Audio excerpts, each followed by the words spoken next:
ஒன்றிய பாஜக அரசு கொண்டு வந்துள்ள வகுப்பு திருத்த சட்டத்தை திரும்பப் பெற வலியுறுத்தி நாடு முழுவதும் கண்டன ஆர்ப்பாட்டம் நடைபெற்று வரும் நிலையில் தமிழ்நாடு தௌஹீத் ஜமாத் சார்பில் மாபெரும் கண்டன ஆர்ப்பாட்டம் மற்றும் கவர்னர் மாளிகை முற்றுகை போராட்டம் நடைபெற்றது. சென்னை சைதாப்பேட்டையில் நடைபெற்ற இக்கண்டன ஆர்ப்பாட்டத்திற்கு தமிழ்நாடு தௌஹீத் ஜமாத் மாநில தலைவர் அப்துல் கரீம் தலைமை தாங்கி கண்டன உரை நிகழ்த்தினார்.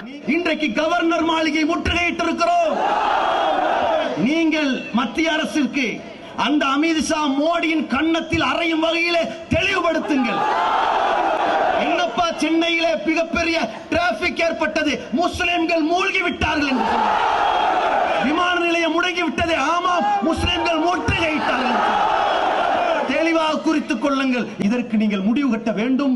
இதை வாபஸ் வாங்க வேண்டும். இல்லாவிட்டால் நீங்கள் 1947க்கு முன்னால் சுதந்திர போராட்ட தியாகத்தை பாடத்தில் படித்திருப்பீர்கள், வரலாற்றில் தெரிந்திருப்பீர்கள். மீண்டும் ஒரு சுதந்திர போராட்டத்தின் பாகம் 2 நீங்கள் நேரில் காண்பீர்கள்.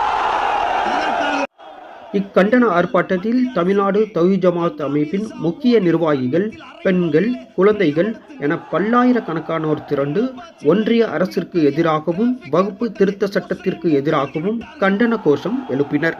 கூட்டத்தில் எண்ணிக்கையை எதிர்பார்க்காத அரசு சில நூற்றுக்கணக்கான காவலர்களை மட்டுமே பாதுகாப்பு பணியில் ஈடுபடுத்தி இருந்ததால் அதிகாரிகள் கூட்டத்தை கட்டுப்படுத்த திணறினர். இருந்தபோதிலும் எந்தவித அசம்பாவித சம்பவமும் செய்யாமல் தங்களுக்கு தேவையான கண்டன கோஷங்களையும் கண்டன உரைகளையும் நிகழ்த்திவிட்டு அமைதியாக கலைந்து சென்றது குறிப்பிடத்தக்கது. நியூஸ் 1 தமிழ்நாடு செய்திகளுக்காக சென்னையில் இருந்து சாஹிப்.